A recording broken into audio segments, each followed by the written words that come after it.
This channel does not promote any violent, harmful, or illegal activities. All content provided by this channel is meant for an educational purpose only. Brought to you by V-Guard, co-powered by Sensodyne O Bhimal, বলো কথা Keshari. Associate sponsor Ultratech Cement.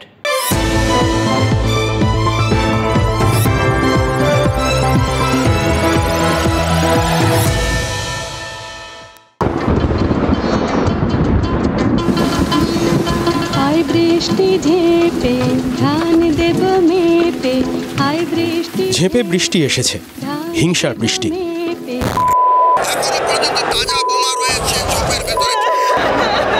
আমাদের একটা কর্মীকে মেরেছে, আমরা সেখানে দেখতে গেছি।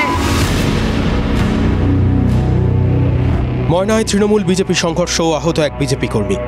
উলুবেড়িয়ায় বিজেপি কর্মীকে বেধড়ক মার, আঘাত গুরুতর।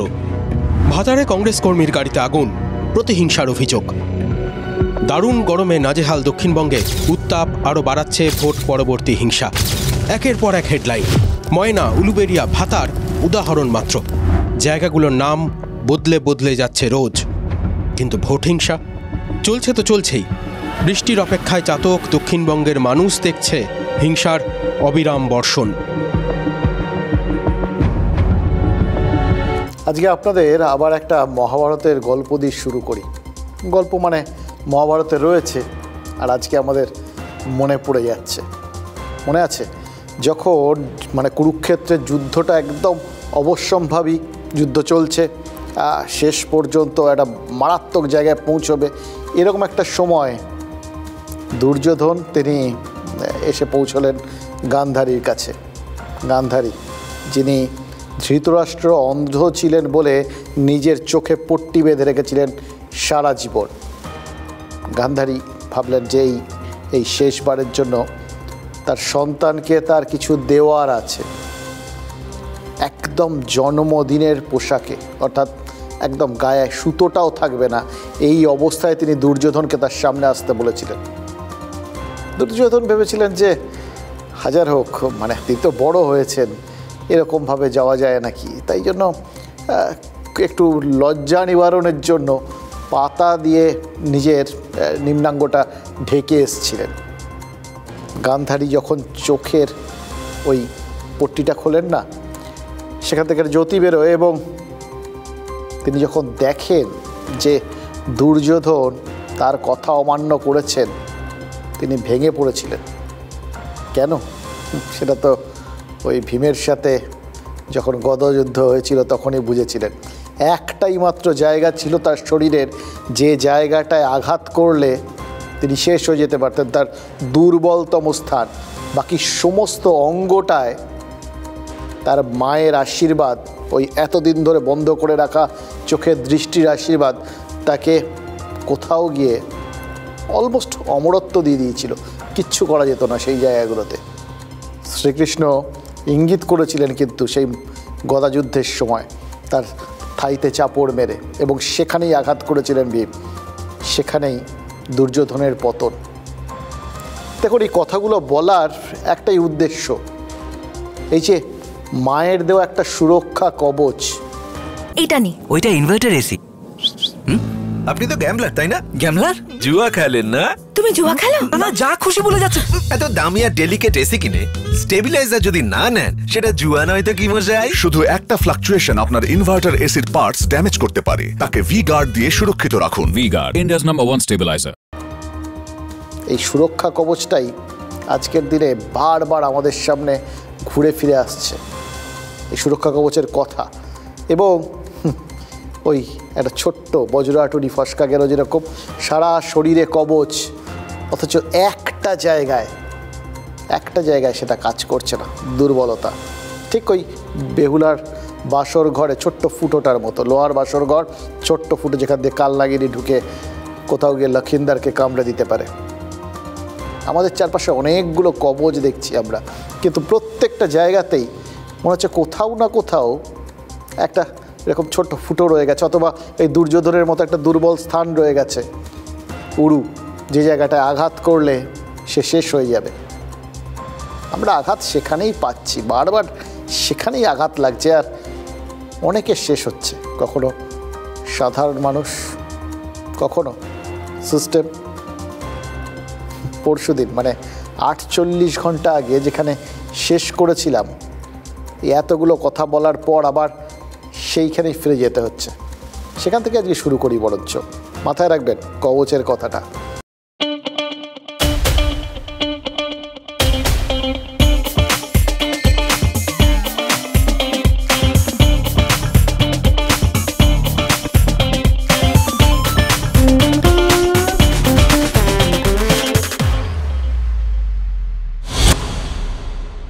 দেখুন, ওই মাঝখানে যে সময়টা কেটে গেল না, ভেবেছিলাম যে অবস্থাটা একটু বদলাবে, কিন্তু ভবি বলবার নয়, যা বুঝতে পেরেছি এরকমই চলবে। যেরকম ওই উত্তরবঙ্গে প্রাকৃতিক বিপর্যয় অব্যাহত, দক্ষিণবঙ্গ যেরকম গরমে জ্বলছে সেরকমই জ্বলবে। আর তার সঙ্গে কোথাও গিয়ে আমাদের আরও বেশি মানে কি বলবো, আর একটা আঘাত দিয়ে চলে যাবে এই কাঞ্চনজঙ্ঘার দুর্ঘটনা। এই ত্রহস্পর্শে রক্ষেরই আর সঙ্গে ভোট হিংসাও কিন্তু দোসর। রাজ্যে ভোট পরবর্তী হিংসার ঘটনাও পাল্লা দিয়ে চলছে, কিন্তু আজকে সারাদিনে আপনাদের কিছু দেখায়নি।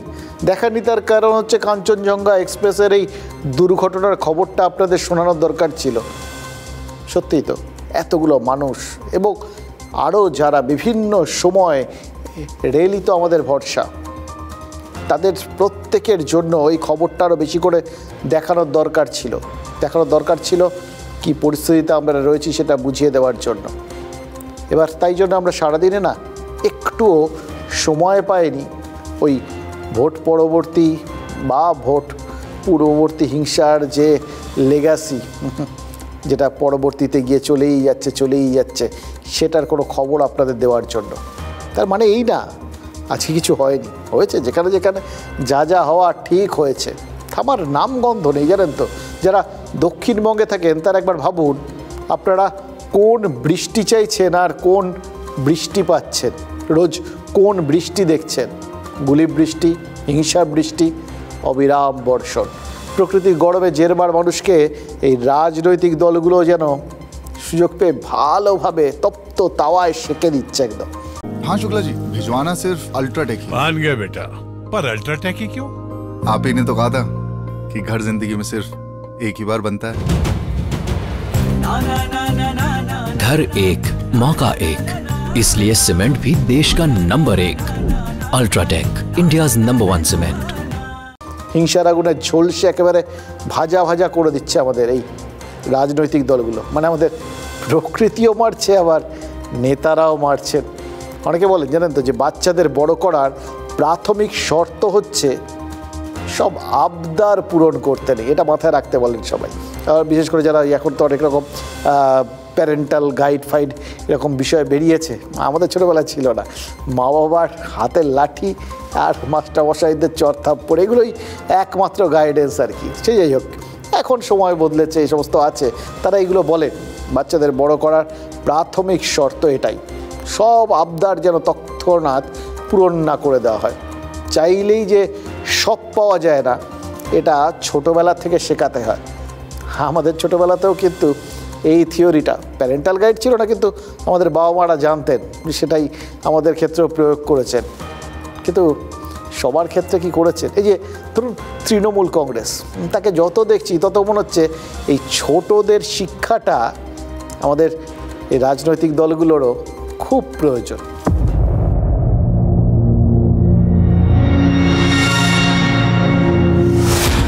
জিততে কি দামোদর শেঠের মতো খিদে হয়ে যায়? মনে হয় সব চাই, সব খাই। তৃণমূলের অজেয় কিছু নেই, তবুও তৃণমূল সূচের কণা সমান মাটিও বিরোধীদের ছাড়তে চায় না। মমতা বন্দ্যোপাধ্যায় বলেছিলেন 24-এ বিজেপিকে যেন মানুষ প্রত্যাখ্যান করেন, সেই ব্যবস্থা করতে হবে। ভাঙো বিজেপির কারাগার, ভাঙো 24-এ বিজেপির কারাগার ভাঙো। Vote for 24, it is not vote for election, it is a vote for rejection. দেশে বিজেপি সরকার করেছে, তবে রাজ্যে তৃণমূলেরই তো পাল্লা ভারী। মমতা বন্দ্যোপাধ্যায় চেয়েছিলেন একটা আসনও যেন তৃণমূলের হাতছাড়া না হয়। প্রত্যেকটা সিট জিততে হবে, শুধু এখানে নয়, ত্রিপুরায় জিততে হবে, আসামে জিততে হবে, মেঘালয়ে জিততে হবে, গোয়াতে জিততে হবে, ইউপিতে জিততে হবে। নেত্রীর টার্গেট পূরণ করতে পারেনি তৃণমূল। বাংলায় বিজেপি 12টা আর কংগ্রেস 1টা আসনে জিতেছে। 13টা আসন তৃণমূলের হাতছাড়া হয়েছে। তাই কি তৃণমূল আরও মরিয়া? বিরোধীদের বিন্দুমাত্র দম নিতে দিচ্ছে না শাসক?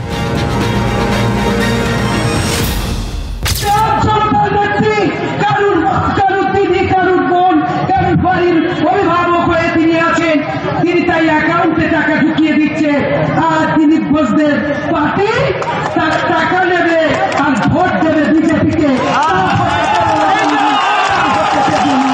মানুষের সেবা করি বলে আমার অধিকার আছে মানুষের কাছে প্রত্যাশা করার, মানুষের কাছে ভোট চাওয়ার, তাই আমি এ কথা বললাম।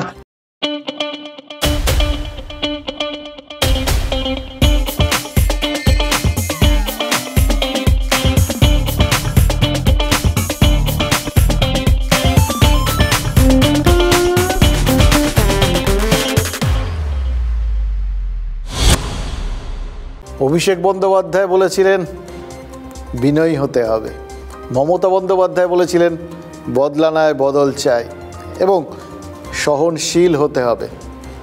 আমরাও ভাবছিলাম যে আমরা একটা কবচ পেয়ে গেছি, সুরক্ষা কবচ, কিন্তু চাইলেই যে সব পাওয়া যায় না এটা বোধহয় আমরা ভুলে গেছিলাম। তৃণমূলও বোধহয় ভুলে গেছিল, জানেন তো, মানে সমস্ত শাসকই বোধহয় ভুলে যায় এটা, অথচ সমস্ত শাসকেরই বোধহয় মাথায় রাখা উচিত ওই চাইলেই সব পাওয়া যায় না। তবে আপাতত তৃণমূল যেহেতু রাজ্যের শাসক, তাদের কথাটাই একটু আলাদা করে মেনশন করি। দেখুন, পঞ্চায়েত, পুরসভা, বিধানসভা, লোকসভা, গ্রাম, শহর, মফস্বল সব জায়গায় তো তৃণমূলের অধিকার এখন, একচ্ছত্র অধিকার। কিন্তু এরকম একচ্ছত্র অধিকার কায়েমের পরেও রাজ্যের যেখানে যেখানে বিরোধী কর্মীরা ওই শিবরাত্রির সলতের মতো জ্বলছেন, শাসক তাদেরও কেন বলুন তো ওই ফু দিয়ে নিভিয়ে দিতে চাইছে? এটা জাস্ট বোঝা যাচ্ছে না, জানেন তো, এটা বোধহয় ঠিক হচ্ছে না। মানে গণতন্ত্রের স্বার্থেই তো বিরোধীদের টিকিয়ে রাখা উচিত, এটা তো সব রাজনৈতিক দলের নেতারা বলেন, বিশেষ করে যখন যে বিরোধী দলে চলে যান তারা আরও বেশি করে বলেন। আর রাজনীতির যারা পণ্ডিত মানুষ তারাও বলেন, যারা রাজনীতিকে ওই ধারাবাহিকভাবে দেখে থাকেন এবং লিপিবদ্ধ করেন তারাও বলেন। কিন্তু মুশকিল হচ্ছে এখানে শাসককে সেটা শেখাবে কে? তৃণমূল নেত্রী মমতা বন্দ্যোপাধ্যায় বা তৃণমূলের সাধারণ সম্পাদক অভিষেক বন্দ্যোপাধ্যায় যতই ওই সহনশীলতার বার্তা দিন, কিন্তু সেই বার্তা তো মনে হচ্ছে নিচের তলার কানে গিয়ে পৌঁছচ্ছে না, নাকি কানে পৌঁছচ্ছে কিন্তু গ্রাসরুটের তৃণমূল কর্মীরা সেটাকে পাত্তা দিচ্ছেন না। তারা কি মনে করছেন বলুন তো? মানে এরকম ভাবছেন কি যে ওরকম বার্তা তো নেতৃত্ব দিয়ে থেকে অনেক দেয়, ওগুলো এক কান দিয়ে ঢুকিয়ে আর এক কান দিয়ে বার করে দিতে হয়, এই জন্যই তো ভগবান দুটো কান দিয়েছেন। প্রশ্ন হচ্ছে তাহলে শান্তিটা ফিরবে কি করে? তৃণমূল নেত্রীর কথাতেও যদি অশান্তি না থামে তাহলে শান্তির জলটা ছেটাবে এটাকে, এটাই তো সবথেকে বড় প্রশ্ন। আরেকটা প্রশ্ন, মারা আর মারি এই কথা দুটো কিন্তু পরপর উচ্চারণ হয়, পাশাপাশি আসে। এবার মার খেতে খেতে কোথাও কোথাও যখন মারিটা এসে যায়, অর্থাৎ পাল্টা মার, তখনও তো ওই কার্যকারণ সম্পর্কে দুটো জুড়ে যায়, তাই না? ফলে বিরোধীরা তারাও যে একেবারেই মারছেন না তা তো নয়, মারছেন তারা। পূর্ব মেদিনীপুরের খেজুরি এগরার মতো জায়গায় তো বিজেপির বিরুদ্ধে মারের অভিযোগ উঠছে। পূর্ব মেদিনীপুরের 2টো লোকসভা আসনই বিজেপির দখলে, ফলে ওই এলাকায় ভোটের অঙ্কে তারা পাওয়ারফুল। ফলে ব্যাস ওই এখানে যদি তাদের শাসক ধরি, বলিয়ান আর কি, তারা তাদের বলপ্রয়োগ যথাযথভাবে করছে। এই সিস্টেমটা এক, যার যেখানে জোর, যার মুলুক তার, সেখানে তারা নিজেদের পাওয়ার প্রয়োগ করবেন। এটা যদি ভুল, হ্যাঁ, অন্য জায়গায় যে তারা আক্রান্ত হচ্ছেন কে বোঝাবে বলুন তো? শিরশিরানি থেকে দ্রুত আরাম পান সেন্সোডাইন র্যাপিড রিলিফের সাথে। পূর্ব মেদিনীপুরে আক্রান্ত তৃণমূল কর্মীদের মনোবল বাড়াতে গেছিলেন কুণাল ঘোষ, শিউলি সাহারা। তারা কিন্তু পরিষ্কার করে বুঝিয়ে দিয়েছেন যে যারা তৃণমূলকে ভোট দেয়নি, যারা বিরোধী, তাদের নাম যাবে পুলিশের কাছে আর ঠিকানা যাবে সরকারি দপ্তরে, যাতে সরকারিভাবে সমস্ত সুযোগ সুবিধা বন্ধ করে দেওয়া হয়। হুঁশিয়ারি আর কি, হুমকি হুঁশিয়ারি দুটো একসঙ্গে। একদিকে পেটে মারার ভয় দেখানো যে সরকারি সুযোগ সুবিধা কিচ্ছু পাবে না, আরেকদিকে হাতে মারার ভয় দেখানো, ওই পুলিশ দিয়ে ধরপাকড়ের ভয় দেখানো। একসঙ্গে দুটো কাজ। এবার তারা ভাবতে পারেন যে নিজেদের দলের কর্মীদের মনোবল বাড়াতে হবে, তো এখানে তো তারা মার খাচ্ছেন, ফলে একটু গরম গরম শক্তভাবে দিই। মুশকিল হচ্ছে বার্তাটা এটা কি শুধু ওই সুনির্দিষ্টভাবে ওই একটা ছোট্ট এলাকার কিছু মানুষের জন্য যাচ্ছে নাকি গোটা রাজ্যের জন্য যাচ্ছে?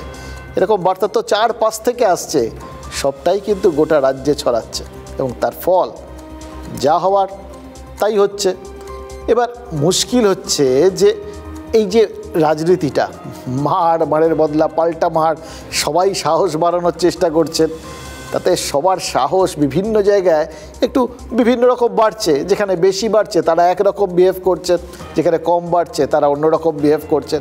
এবার মুশকিল হচ্ছে এটা তো শাসক দলের জন্য খাটে, যারা উল্টো দিকে রয়েছেন তাদের জন্যও খাটে। তারা কি করছেন? রাজ্যে আক্রান্ত বিজেপি কর্মীদের মনোবল বাড়াতে প্রতিনিধি দল পাঠিয়েছে বিজেপি সভাপতি জেপি নাড্ডা।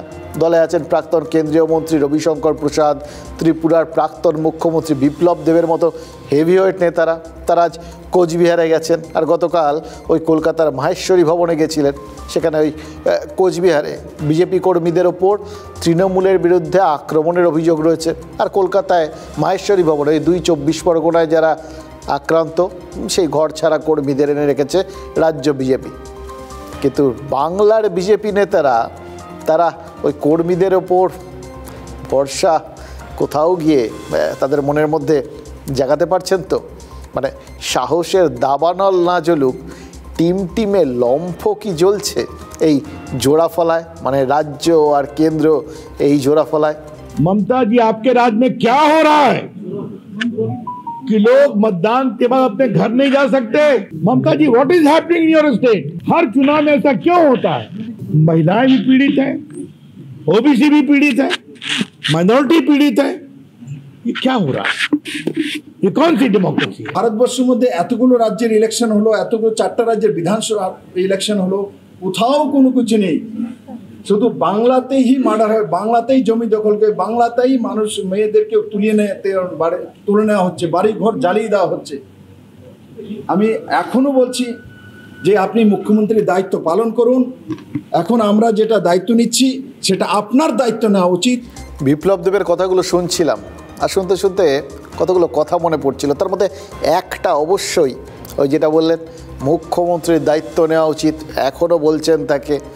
মানে মুখ্যমন্ত্রী কোথাও গিয়ে একটা সুরক্ষা কবচ দেবেন।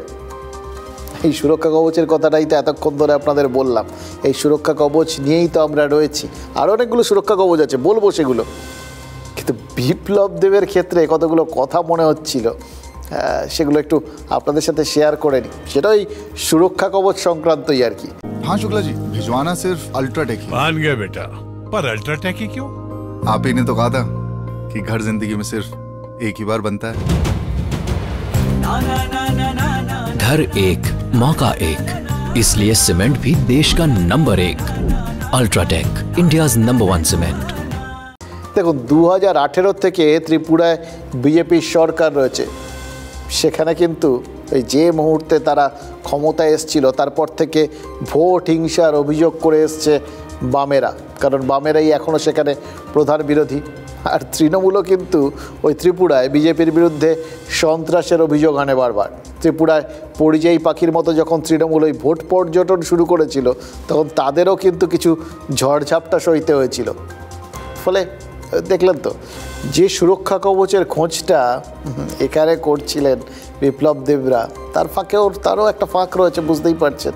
এখানেও ওই দুর্যোধনের উড়ুর মতো দুর্বল স্থান তো রয়েছে। কোথাও গিয়ে ওই সহনশীলতার বার্তার মাঝখানে ফাঁক রয়ে গেছে, যার জন্য ওই বিভিন্ন জায়গায় মার খাচ্ছেন বিরোধীরা।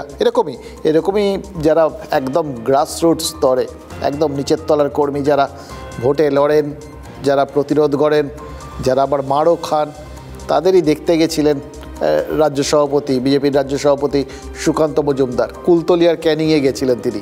এবার তাকে হাতের কাছে পেয়ে বিজেপির কর্মীরা কিন্তু একদম পরিষ্কার বলে দিয়েছেন, রাজ্য নেতৃত্ব যদি নিরাপত্তা দিতে পারে তো দিক, না হলে তারা নিজেদের ভালো নিজেরা বুঝে নেবেন।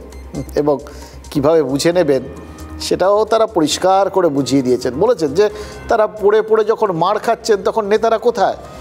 আচ্ছা, এটা কোনো প্রশ্ন হলো বলুন তো? নেতারা তো যুদ্ধ করেন, মানে রাজারা তো যুদ্ধ করেন, কারা মরেন? মরেন সৈনিকরা। এই যে বিভিন্ন দেশ টেশের মধ্যে যুদ্ধ হয়, সেই যুদ্ধগুলো কাদের সিদ্ধান্তে হয়? রাজাদের, মানে নেতাদের সিদ্ধান্তে হয়। যুদ্ধে ক্ষতি কাদের হয়? সৈন্যদের আর সাধারণ মানুষের। উলুখাগড়া কি সাধে বলে? কেন যে এই সহজ সরল সত্যিটা ওই দক্ষিণ 24 পরগনার বিজেপি কর্মীরা বুঝতে পারছেন না কে জানে, কিন্তু তাই তো বোঝা উচিত। এবং তারা কিন্তু কোথাও গিয়ে যে বিকল্প রাস্তার ব্যবস্থা নিজেরা করবেন সেইটা বললেন, সেটার মধ্যে থেকে একটা কথা মনে হচ্ছিল, জানেন তো? বিকল্প বলতে তারা কি শুনিয়ে রাখলেন, মানে তারাও তো একটা পাল্টা চাপে রাখলেন নেতৃত্বকে। সেটা কি অন্য কোনো পদ বেছে নেওয়া? বিভিন্ন সময় কিন্তু আমরা দেখেছি যে এই দল থেকে ওই দল, ওই দল থেকে এই দলে যাতায়াতটা আমরা দেখেছি। শুরুতে বামেদের কথা বলছিলাম ত্রিপুরায়, এখানেও হঠাৎ করে এই যে এদের যে মানসিকতাটা, এই নিচুতলার কর্মীদের, যেখানে তারা পড়ে পড়ে মার খাচ্ছেন, লড়াই করার চেষ্টা করছেন, নেতাদের পাশে পাচ্ছেন কিনা তাই নেতাদের মধ্যে ক্ষোভ জাগছে, তাদের কথা শুনে মনে হচ্ছিল কিছুদিন আগে আমরা কি শুনতাম এই বিধানসভা ভোটের সময় বা তার আগে, পরপর আমরা কি শুনেছি লোকসভা ভোট, এর আগে 19-এর লোকসভা ভোট, সব বামেদের ভোট নাকি রামে গেছিল, মানে বিজেপিতে গেছিল। তৃণমূল নেতারাও এটা বলতেন, হ্যাঁ বিজেপি নেতারাও সেটা দাবি করতেন, সগর্বে দাবি করতেন, বাম নেতারাও সেটা মেনে নিতেন। এবং বাম নেতাদের ব্যাখ্যা কী ছিল? তাদের কর্মীরা নিচের তলায় বিভিন্ন জায়গায় প্রত্যন্ত অঞ্চলে তারা মার খাচ্ছেন, তাদের শক্তি নেই, তারা তাদের পাশে দাঁড়াতে পারছেন না, তাদের কোথাও গিয়ে নিরাপত্তা দিতে পারছেন না।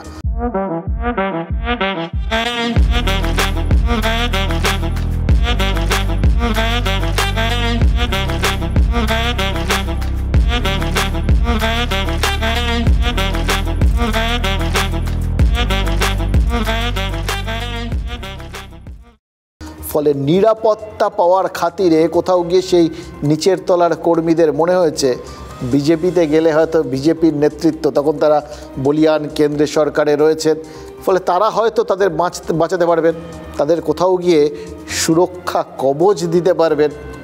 সেই সুরক্ষা কবচের জন্যই তারা বিজেপিতে যাচ্ছে। অর্থাৎ বাম ভোট রামে যাওয়াটা একটা বাস্তবতা ছিল।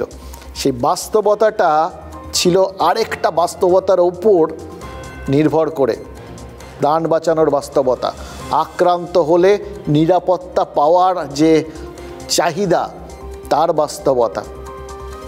আজকে বিজেপির কর্মীরা যখন নিচের তলায় তাদের কেন্দ্রীয় নেতৃত্বকে বলছেন যে যদি আপনারা আমাদের পাশে দাঁড়াতে পারেন, আমাদের নিরাপত্তা দিতে পারেন দিন, নইলে আমাদেরটা আমরা বুঝে নেব। আচ্ছা, এই বুঝে নেওয়ার মধ্যে দিয়ে আবার কোথাও ব্যাকফ্লো হবে না তো? এটাও কিন্তু বিজেপির, মানে তখন তারা খুব খুশি হয়েছিলেন বাম ভোট রামে এসছে, এখন রাম ভোট বামে বা অন্য কোথাও যদি চলে যায় নিরাপত্তা পাওয়ার কোথাও চাহিদার মধ্যে দিয়ে, তাহলে তাদের কি অবস্থা হবে, বা এই বার্তাটা যে তাদের জন্য, এটা তারা বুঝতে পারছেন তো?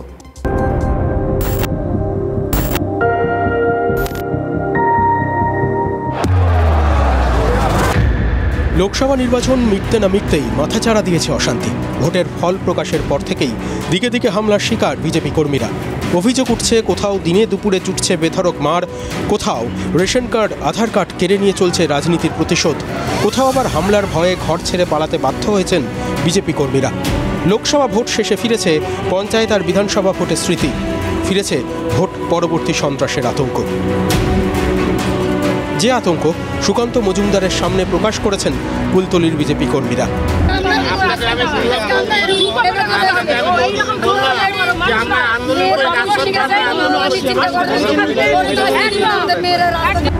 দক্ষিণ 24 পরগনায় আক্রান্ত বিজেপি কর্মীদের সঙ্গে দেখা করতে গিয়েছিলেন সুকান্ত মজুমদার। পাশে থাকার আশ্বাস দিচ্ছিলেন বিজেপি নেতৃত্ব, কিন্তু কর্মীরা পরিষ্কার জানিয়ে দেন রেশন নয়, তাদের শান্তি চাই।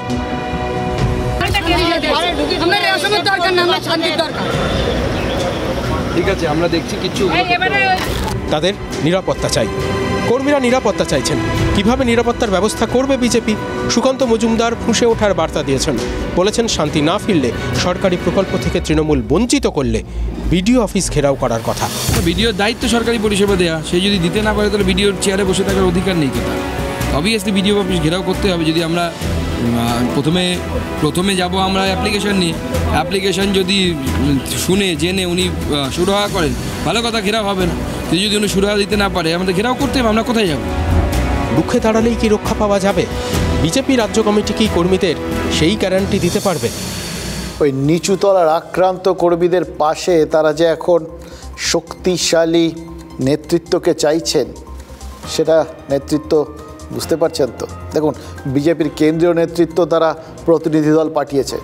এমন দল তো এর আগেও এসছে, এই আগের বিধানসভায়, সে পঞ্চায়েত ভোট পর্বের পর যতবার হিংসা হয়েছে, ভোটের সময়, ভোটের আগে, ভোটের পরে, যখনই মারামারি খুনোখুনি হয়েছে, মানে যেটা এখন পশ্চিমবঙ্গের প্রায় উজ্জ্বল ট্র্যাডিশনের মতো হয়ে দাঁড়িয়েছে, তখনই তো এই সমস্ত বিভিন্ন কমিটি, বিভিন্ন নেতারা, বিভিন্ন প্রতিনিধি দল তারা এসছেন।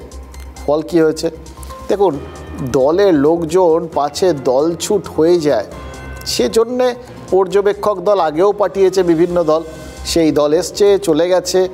লাভ কতটা হয়েছে তা কিন্তু এই নিচের তলার কর্মীরাই বলতে পারবেন।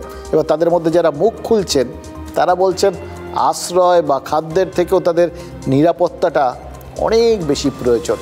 এই নিরাপত্তা বিজেপি দেবে কী করে? এলাকায় যদি সংগঠনই না থাকে, সাংগঠনিকভাবে যদি তৃণমূলের মোকাবিলা ওই রাজ্য বিজেপি নেতারা করতে না পারেন।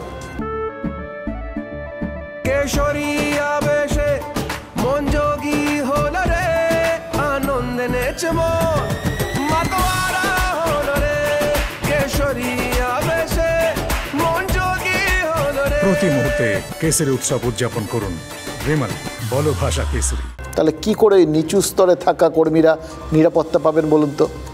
সুকান্ত মজুমদার বলছেন যে অত্যাচারের শিকার হলে বিডিও অফিস ঘেরাও করতে হবে। আর শুভেন্দু অধিকারী বলছেন বিজেপি কর্মীদের বাঁচাতে কেন্দ্রীয় বাহিনীকে আরও কিছুদিন রাজ্যে থাকতে হবে, পুজো পর্যন্ত। বিরোধী দল নেতার মনে হচ্ছে অন্তত পুজো পর্যন্ত রাজ্যে কেন্দ্রীয় বাহিনীকে রাখা দরকার, মানে কেন্দ্রীয় সুরক্ষা কবচ। এই কেন্দ্রীয় বাহিনী, এটাকে তিনি সুরক্ষা কবচ হিসেবে দেখছেন। এবার পুজো পর্যন্ত তাদের থাকা দরকার, এর মধ্যে দিয়ে জাস্ট দুটো প্রশ্ন মাথায় আসছে। তাহলে কি তিনি ধরে নিচ্ছেন যে পুজো পর্যন্ত কোনো রকমে ঠেকিয়ে দেখা গেলেই তাহলে আর কোনো সমস্যা হবে না, সব সমস্যা মিটেই যাবে? আর দ্বিতীয়ত, এই সুরক্ষা কবচ সেটার আবার ওই দুর্যোধনের উড়ুর মতো কোনো দুর্বল জায়গা নেই তো? এইটাও একটু ভেবে দেখা দরকার।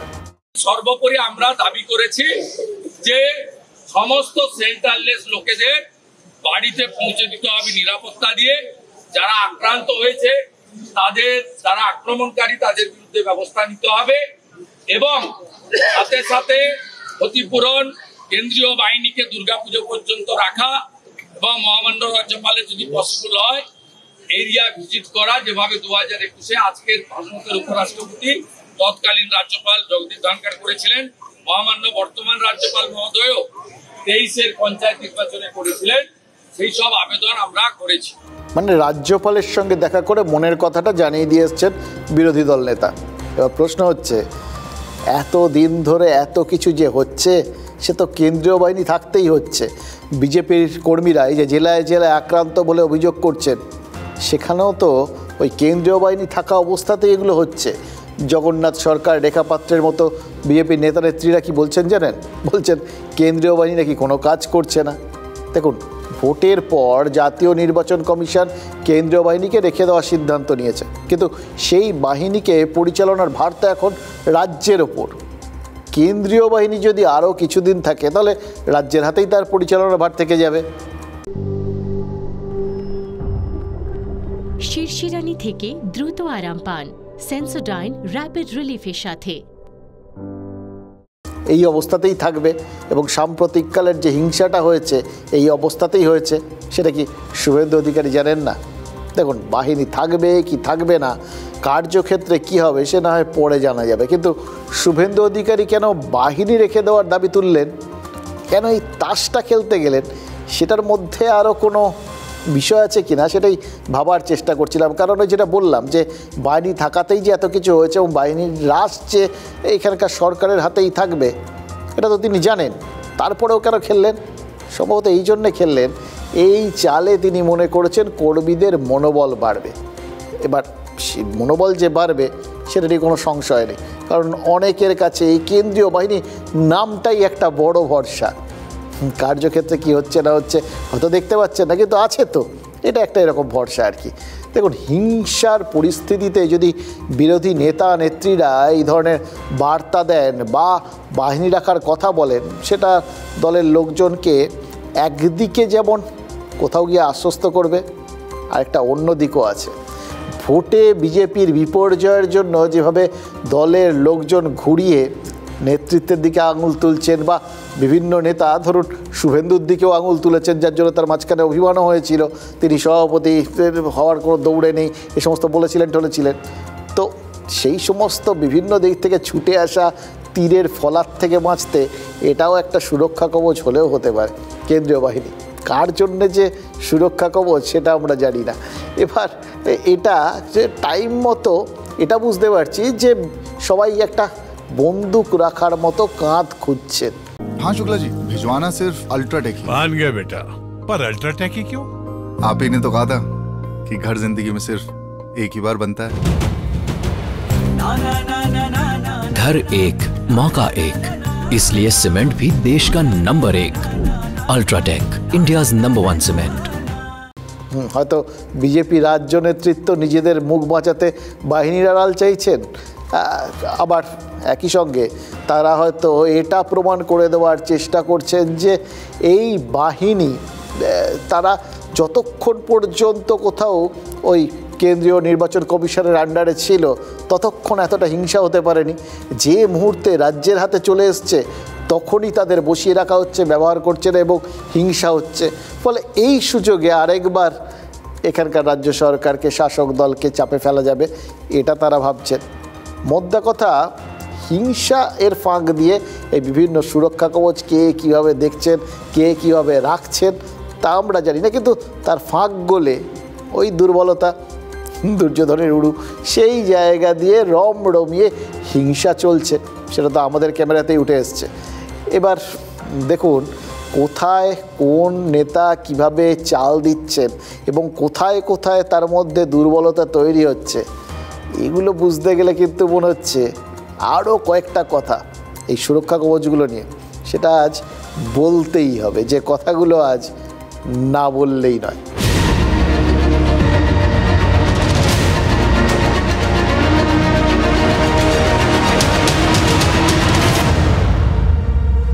ম্যান অফ দ্য ম্যাচের পোস্টার পড়েছিল 2016 বিধানসভা ভোটের পর, আপনাদের মনে আছে।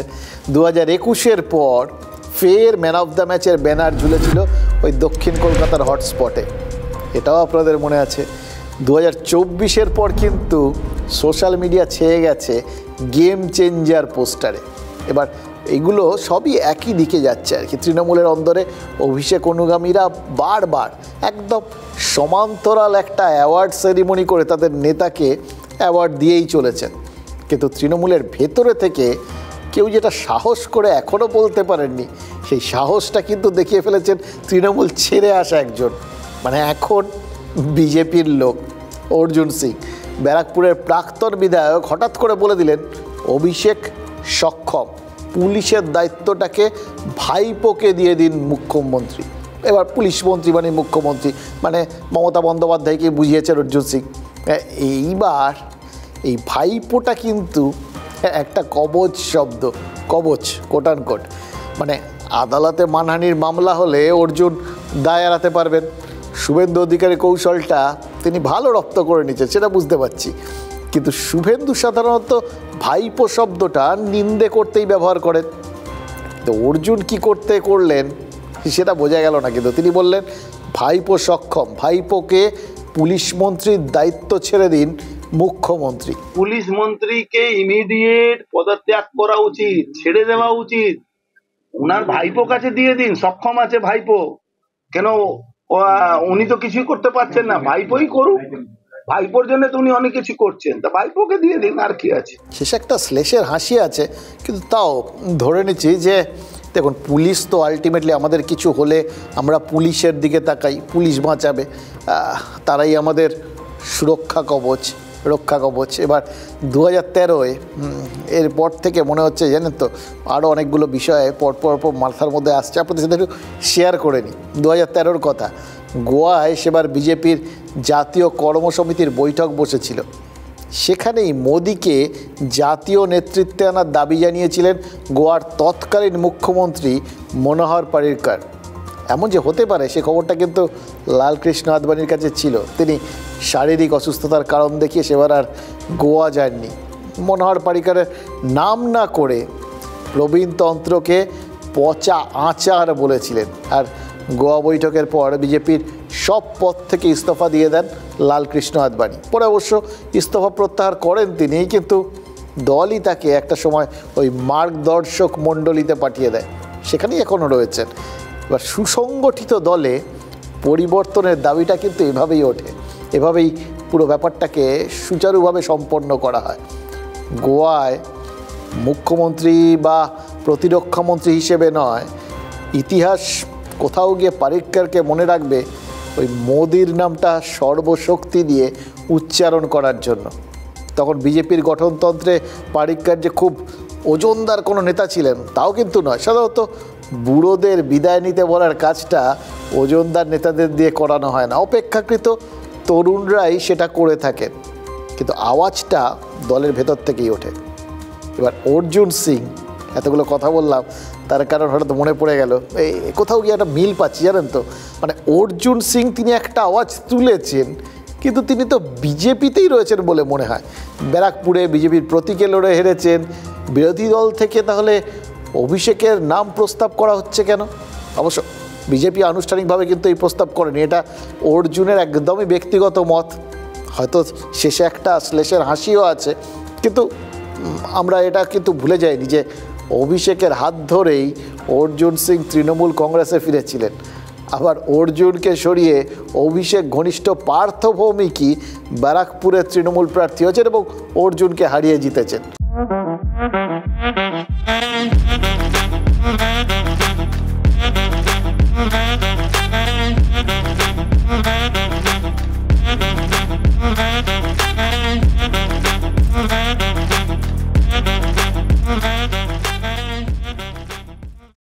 সেই পার্থ ভৌমিক কিন্তু আমাদের স্টুডিওতে এসে বলেছিলেন অর্জুনকে হারানোই সেটা পরিকল্পনা ছিল, আর সেই পরিকল্পনার অঙ্গই ছিল অর্জুনকে ফেরানো।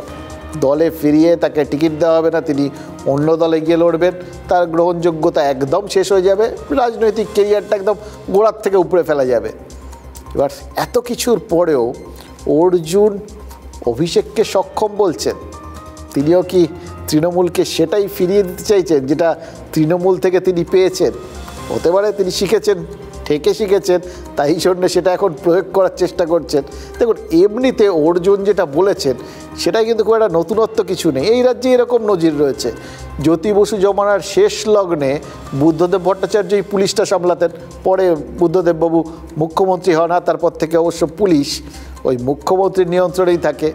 এবার অর্জুন সিং যদি অভিষেকের হাতে পুলিশ তুলে দেওয়ার পরামর্শ দেন, তাহলে তো এই সম্ভাবনাটার কথাই সবার মাথার মধ্যে প্রথম আসবে।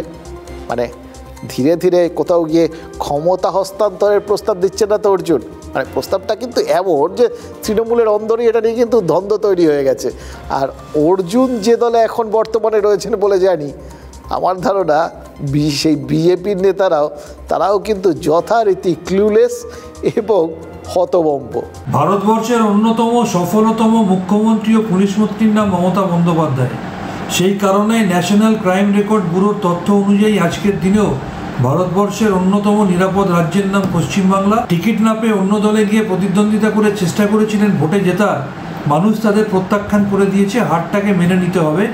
আর তৃণমূল কংগ্রেসের মধ্যে এইসব কথা বলে ভাঙন ধরানোর চেষ্টা করে মূর্খের স্বর্গে বাস করবেন না। অর্জুন সিং ব্যারাকপুরে বলেছে পুলিশের দায়িত্ব মমতা বন্দ্যোপাধ্যায়ের বদলে তার ভাইপোকে দিয়ে দেওয়া উচিত, তিনি অনেক বেশি সিং এর অভিজ্ঞতা অনেক বেশি, তিনি যা বলেছেন তার অভিজ্ঞতার ভিত্তিতে। দেখুন শান্তনু সেন তো বলেই দিলেন যে ভাঙন ধরানোর চেষ্টা, কিন্তু কি বিপজ্জনক বিষয় একটা ফেলে দিয়েছেন ভাবুন তো অর্জুন সিং। শান্তনু সেন যদি পরিষ্কার করে কিছু বলতে যেতেন তাতেও তো এপাশে নয় ওপাশে, এ তো দুফলার তরোয়ালের মতো, যেতেও কাটবে আসতেও কাটবে, যে কী বিড়ম্বনা ওনার বলার সময় বুঝতে পারছিলাম জানেন তো। কিন্তু তৃণমূলে যদি কোথাও গিয়ে ভাঙন ধরানোর চেষ্টা করারই হয় তাহলে অর্জুন সিং সেটা একা করবেন কেন, এইটা বুঝতে পারছি না। কারণ এমনিতে এটা তো যদি করতে হয় তাহলে এটা বিজেপির টার্গেট ধরতে হবে, তাহলে তো সেটা বিজেপির দলগতভাবে করা উচিত। যেরকম ইদানিং দেখবেন খেয়াল করে যে তৃণমূলের সবাই হঠাৎ করে দিলীপ ঘোষের প্রতি হঠাৎ বিরাট সহানুভূতিশীল হয়ে উঠেছিলেন। তৃণমূলের ছোট বড় মেজো সব নেতা তারা দিলীপ ঘোষ সম্পর্কে ভালো ভালো কথা বলছিলেন। এবার বিজেপির রাজ্য সভাপতি হিসেবে যখন দিলীপ ঘোষ ছিলেন তখন এই দিলীপ ঘোষকেই কিন্তু তারা বিশেষ পছন্দ করতেন না। এটার পর আপনারা কীভাবে গোটা ব্যাপারটাকে দেখবেন সেটা তো আপনাদের ব্যাপার, কিন্তু আমাদের জাস্ট একটা কথা মনে হচ্ছে জানেন তো, মানে দেওয়ালটা যদি পাকা হয় না তাহলে চট করে ভাঙন ধরে না, কিন্তু দেওয়ালটা যদি ওই সুন্দরবনের বাঁধের মতো হয় তাহলে কিন্তু যে কোনো সময় তাতে ফাটল ধরা, ফাটল থেকে ভাঙন ধরা, জল ঢুকে পড়া সব সম্ভাবনা রয়েছে আর কি। এই পুরো ভোটের সময় দুটো প্রার্থী তালিকা তো এই তৃণমূলেই বেরিয়েছিল। শিরশিরানি থেকে দ্রুত আরাম পান সেন্সোডাইন র্যাপিড রিলিফের সাথে। সেটা নয় অনেকদিন আগের কথা, এবার এই সাম্প্রতিক অতীতে কলকাতা উত্তরের প্রার্থী বাছাই নিয়ে কী হলো একবার ভেবে দেখুন। আর তারপরে এই ভোটের দিন বেলেঘাটায় রাজু লস্করের অফিসে কুণাল ঘোষের যাওয়া, খবর পেয়ে সুদীপ বন্দ্যোপাধ্যায় পরেশ পালের ছুটে আসা, এগুলো সবই বিচ্ছিন্ন ঘটনা। আলাদা আলাদাভাবে দেখলে এগুলো বিচ্ছিন্ন, জুড়ে দিলে কোনোটাই কিন্তু আবার বিচ্ছিন্ন নয়।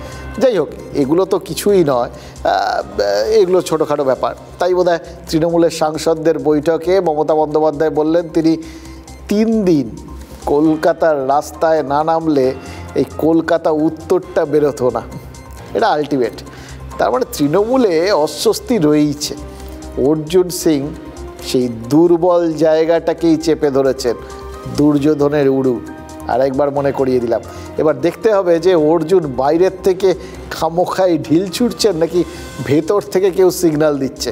2016 সালে সমাজবাদী পার্টিতেও কিন্তু হঠাৎ অখিলেশ লাও দাবি উঠেছিল, আর তারপর দল ভাগ হয়ে গিয়ে প্রতীক নিয়ে কমিশন পর্যন্ত ছোটাছুটি, সে একাকার কাণ্ড।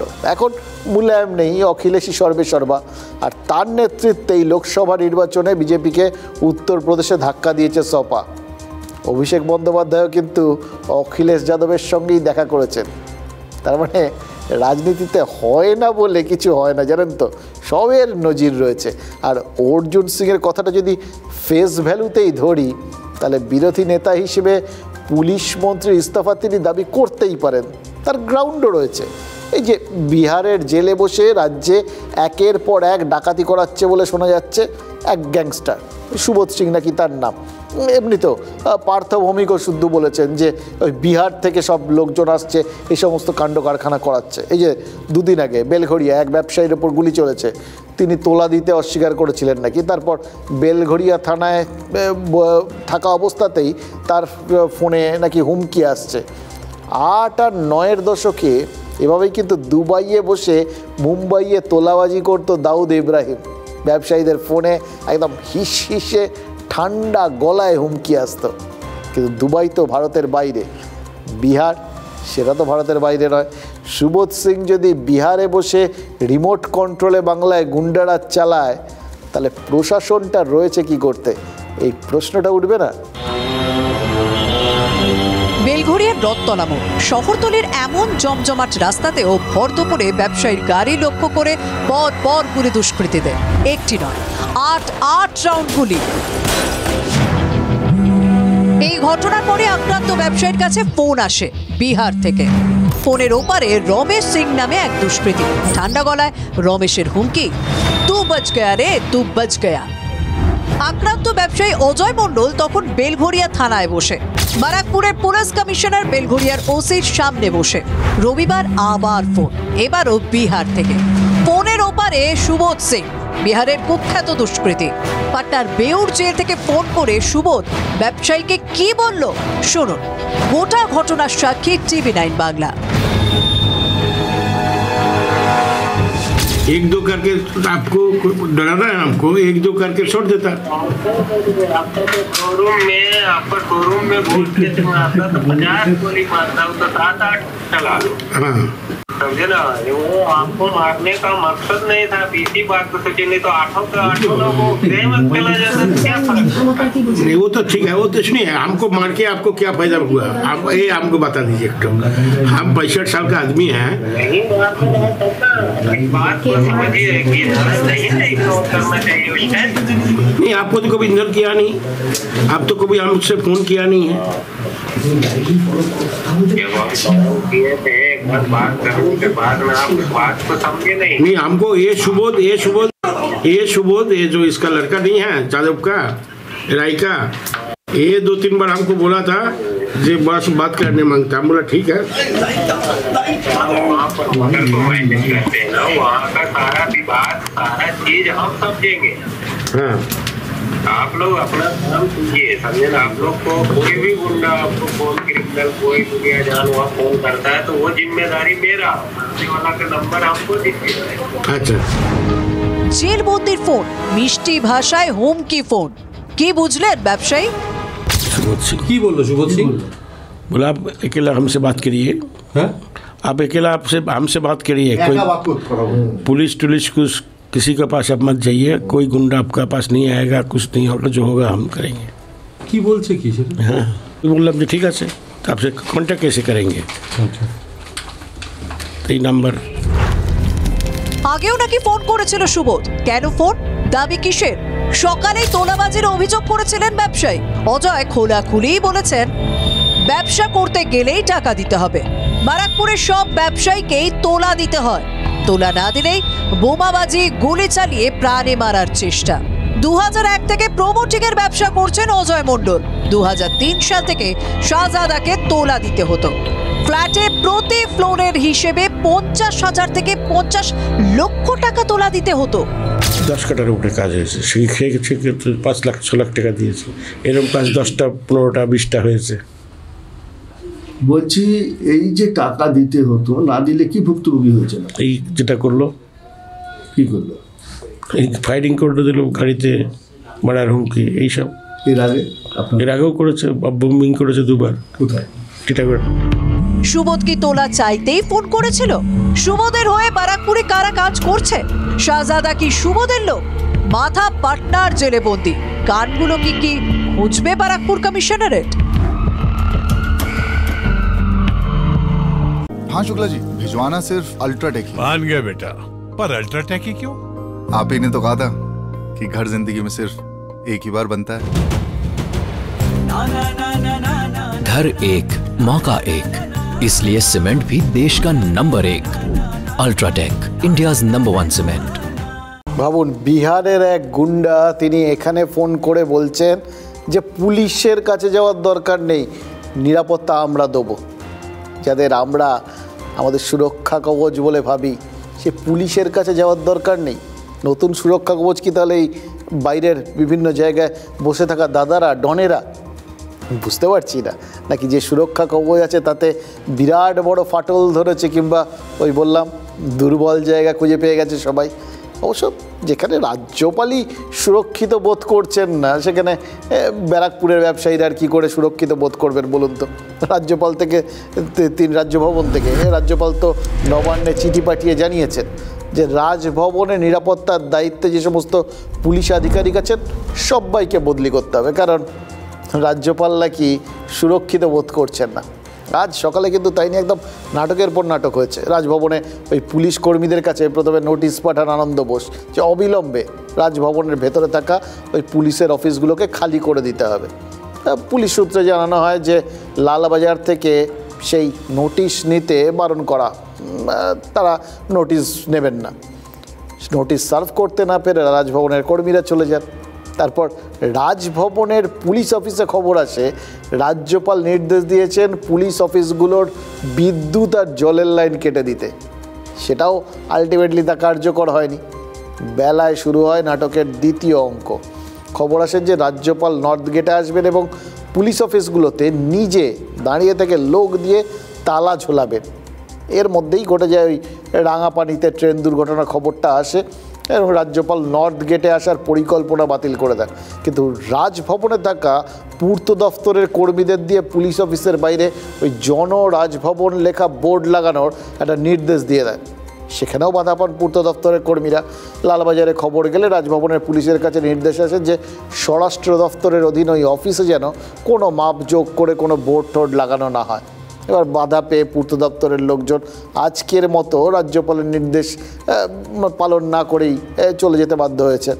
এবার পুলিশ মনে করছে যে উত্তরবঙ্গ থেকে ফিরে রাজ্যপাল ফের কিন্তু নিজেই ওই রাজভবন থেকে পুলিশকে বার করে দেওয়ার ব্যবস্থা করার চেষ্টা করবেন। এটা কি চলছে বলুন তো? ছেলে খেলা। শুভেন্দু অধিকারী ভোট পরবর্তী হিংসা আক্রান্তদের নিয়ে রাজভবন যাচ্ছেন। রাজ্যপালের অ্যাপয়েন্টমেন্ট থাকা সত্ত্বেও রাজ্য পুলিশ শুভেন্দুকে আটকে দিচ্ছেন। তারপর রাজ্যপাল ঘোষণা করছেন ঘর ছাড়াদের সাথে কথা না বলা পর্যন্ত মুখ্যমন্ত্রীর সঙ্গেও দেখা করবেন না, এবং তারপর রাজভবন থেকে রাজ্য পুলিশকে সরানোর নির্দেশ দিচ্ছেন। রাজভবনে মুখ্যমন্ত্রীর প্রবেশও একদম কার্যত বন্ধ করে দিচ্ছেন। এগুলো কি হচ্ছে বলুন তো? মানে বড় বড় লোকেদের, এটাকে আমাদের বাংলায় ধেরে বলে আর কি, তাদের এরকম ছেলে খেলা, এগুলো মেনে নেওয়া যায় বলুন তো? নাম্বার ওয়ান, আক্রান্তরা রাজভবনে আমার সঙ্গে দেখা করবে। নাম্বার টু, ততক্ষণ পর্যন্ত পুলিশ মন্ত্রী, home minister, that is the chief minister, আমার সাথে দেখা করতে পারবে না। And the third, রাজভবনে কর্মরত সব পুলিশদের বদলি করতে হবে। মাননীয় রাজ্যপাল তিনি বিজেপির তল্পিবাহকতা করতে করতে যে জায়গায় পৌঁছে গেছেন, আজকে বিজেপির নাটকে তিনি তা দিচ্ছেন। আজকে ভোট পরবর্তী ঘটনাগুলোর মধ্যে তৃণমূল কংগ্রেসের কতগুলো কর্মী খুন হয়েছে, কত মানুষ আহত, নিহত, আক্রান্ত হয়েছে, এই পদ্মপাল মহোদয় কতবার তাদের খোঁজ নিয়েছেন।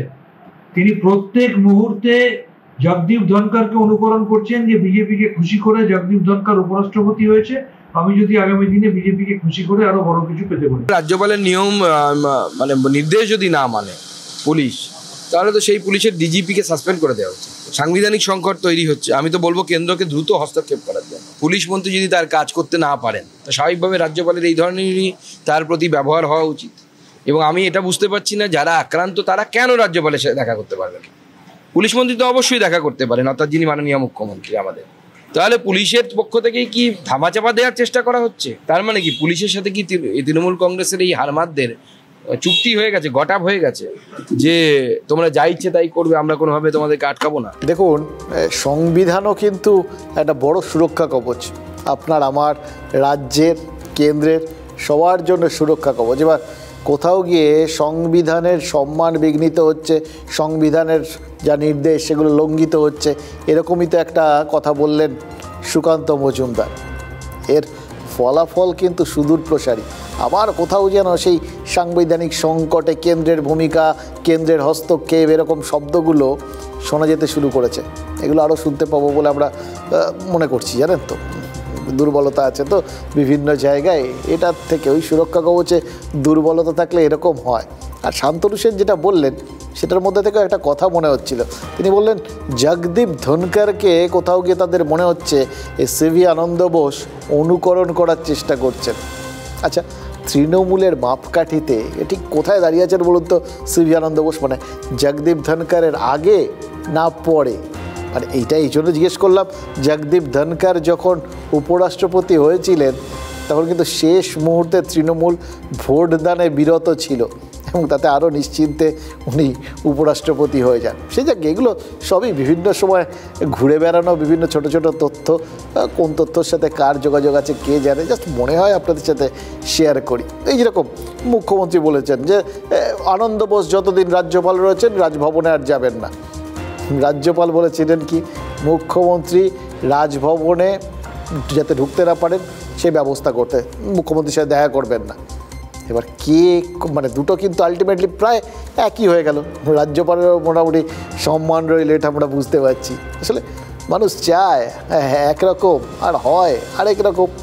এই আজকেই যেরকম, আজকে একটা একই সঙ্গে মানে ওখানে না হয় দেখা হবে না বা এরকম পরিস্থিতিটা নিশ্চিন্ত হয়ে গেছে, রাজ্যপাল বলেছেন দেখা করবেন না, মুখ্যমন্ত্রীও বলেছেন যাবেন না, মিটে গেল। কিন্তু বাইরে আজ একই বিমানে কিন্তু রাজ্যপাল আর মুখ্যমন্ত্রীর উত্তরবঙ্গে যাওয়ার মতো পরিস্থিতি তৈরি হয়েছিল।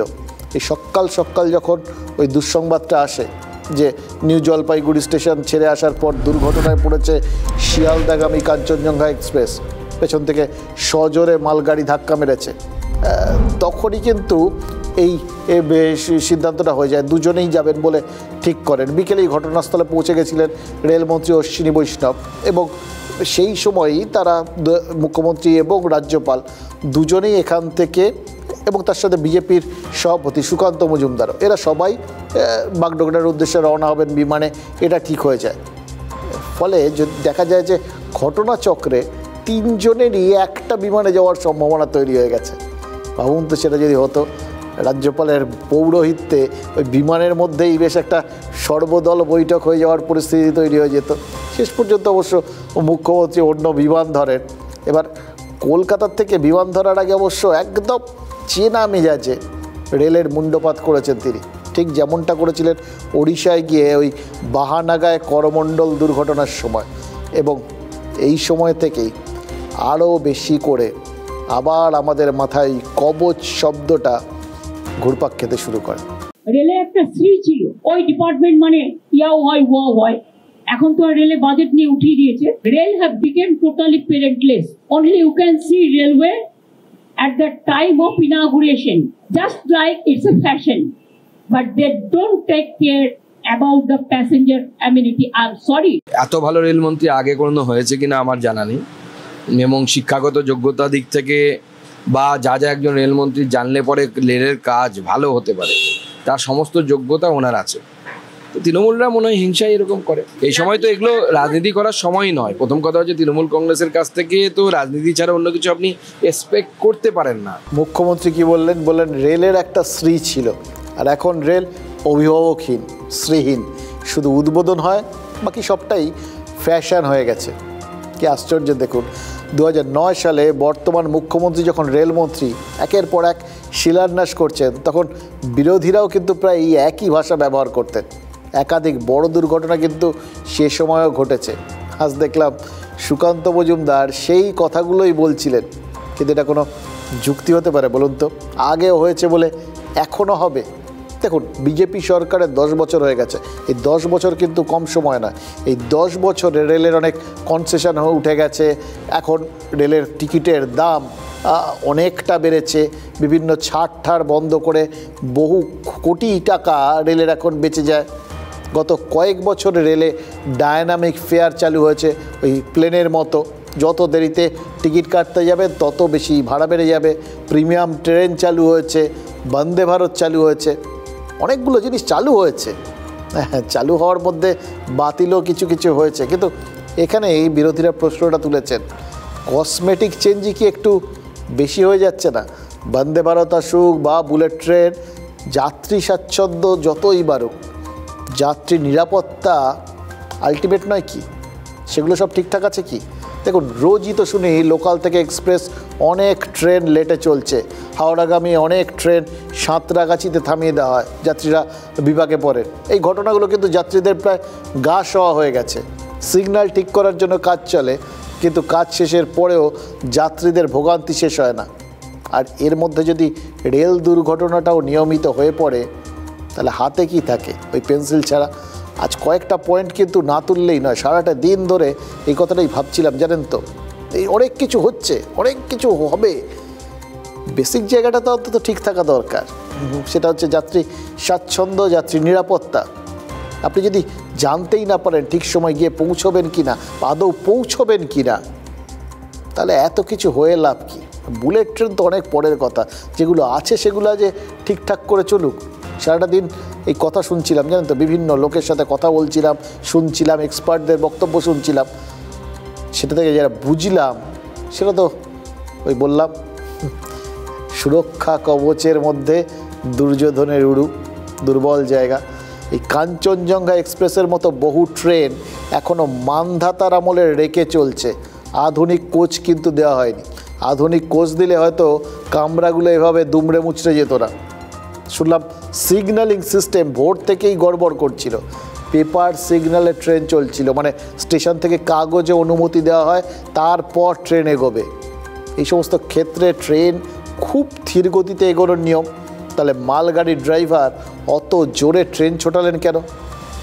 কে বলুন তো নিজের মৃত্যুফাঁদ যেচে তৈরি করে?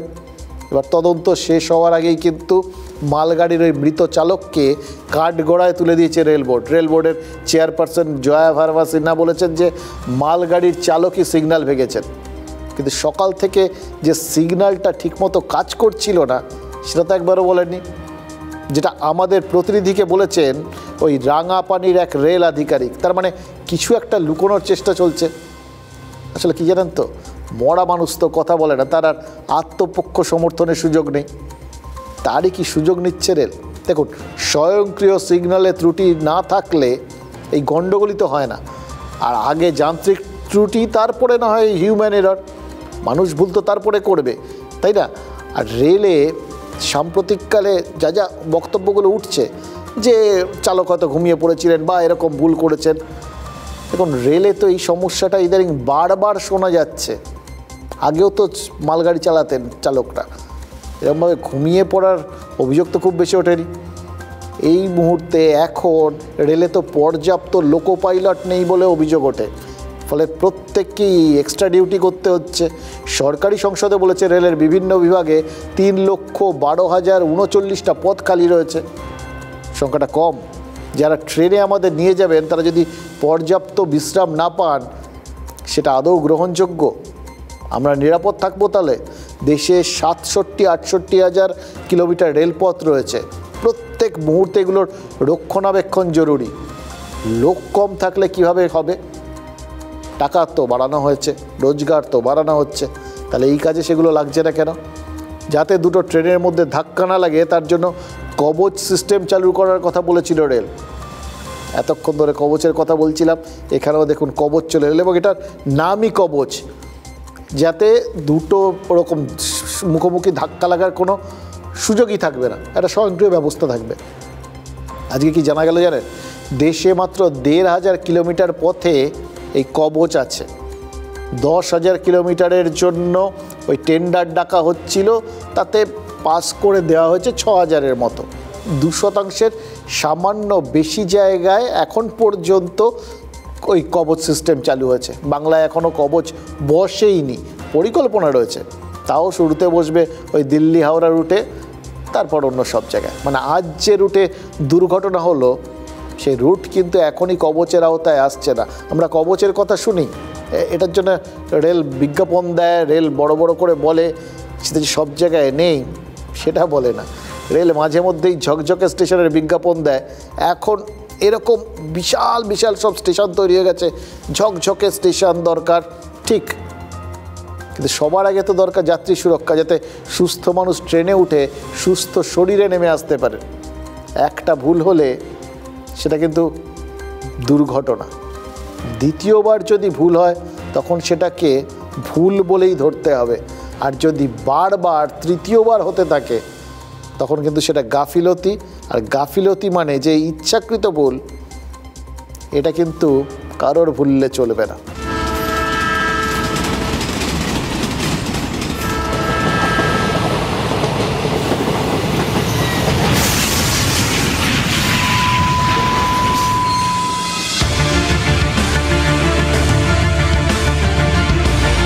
নিউ জলপাইগুড়ির পরেই রাঙাপানি স্টেশন।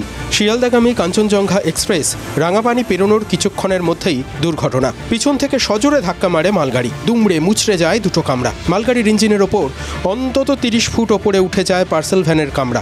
এত বড় দুর্ঘটনা ঘটল কেন? উঠে আসছে একাধিক কারণ।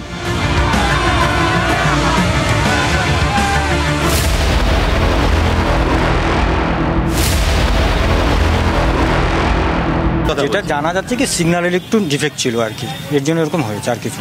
এটাই তো লাস্ট সিগন্যালিং সিস্টেম, মানে যেখানটা দুর্ঘটনা ঘটেছে ওখান থেকে। হ্যাঁ।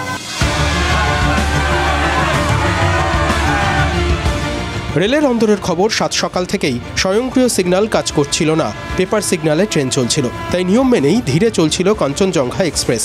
অথচ এই লাইনে পেপার সিগন্যাল পেয়েও ঘন্টায় 78 কিলোমিটার বেগে ছুটছিল মালগাড়ি, তারপরেই দুর্ঘটনা। রেল বোর্ড বলছে सिग्नल डिसरिगार्ड किया, मतलब इसका ये है कि उनको गाड़ी रोकनी चाहिए थी, उनको आगे गाड़ी बिना रोके नहीं चलानी चाहिए थी, पर ऐसा लगता है कि गाड़ी उन्होंने नहीं रोकी और वो सिग्नल के बावजूद, सिग्नल था रुकने के लिए, उसके बावजूद गाड़ी आगे चली गई, पीछे वाली गाड़ी को रुकना था। ধীরে চলার বার্তা পেয়েও কেন জোরে ছোটাবেন মালগাড়ির চালক? এ তো আত্মহত্যার শামিল।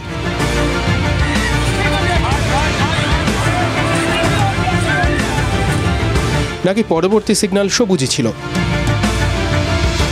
মালগাড়ির সিগন্যাল অমান্য করে জোরে ছুটলে স্টেশন মাস্টারের সতর্ক করার কথা, তিনি কি সতর্ক করেছিলেন? উঠছে অন্য প্রশ্ন। মালগাড়ির চালক কি ঘুমিয়ে পড়েছিলেন? রেলের চালকরা পর্যাপ্ত বিশ্রাম পান না বলে অভিযোগ। লোকবলের অভাবটাও কি কারণ? কর্মীর ঘাটতি যে রয়েছে তা সংসদে কার্যত মেনে নেন অশ্বিনী বৈষ্ণব। রাজ্যসভায় বিরোধী দলনেতা মল্লিকার্জুন খাড়গের প্রশ্নের উত্তরে রেলমন্ত্রী জানান,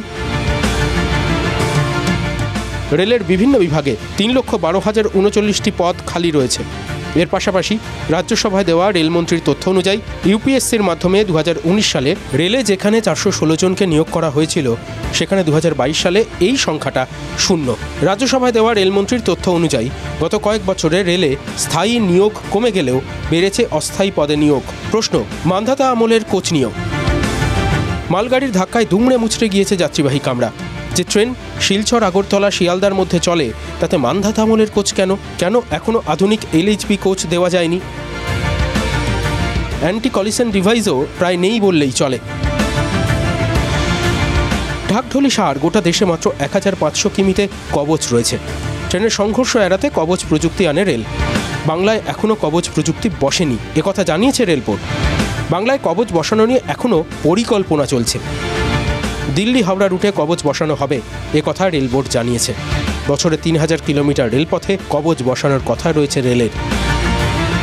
আধুনিক কোচ থেকে কবচ সবই যদি ভবিষ্যতের ভাবনায় থাকে, তাহলে আজকের সুরক্ষা কে দেবে? ভেবেছেন কি? একটাই কথা মনে হচ্ছে জানেন তো, এই বন্দে ভারত হোক কি বুলেট ট্রেন, সবই তো অগ্রগতির ব্যাপার। আমরা চাই আমাদের রেলের ব্যবস্থা এগোক, বিশ্বমানের হোক, কিন্তু সবার আগে কী চাই জানেন তো? চাই বেসিক জিনিসটা নিশ্চিত হোক, সুরক্ষা কবচটা থাক। দুর্ঘটনা ঘটলে মৃত বা আহতদের পরিবারকে কিছু টাকা ক্ষতিপূরণ হিসেবে দেয়া হয়, কিন্তু বিশ্বাস করুন এই শূন্যতার কোনো পূরণ হয় নাকি? একটা সময় গান্ধারী এটা বুঝতে পেরেছিলেন ওই কবচের মধ্যে দুর্বলতার জায়গা থেকে। আমরাও বুঝতে পারছি, আজকে অনেকগুলো পরিবার বুঝতে পারছে।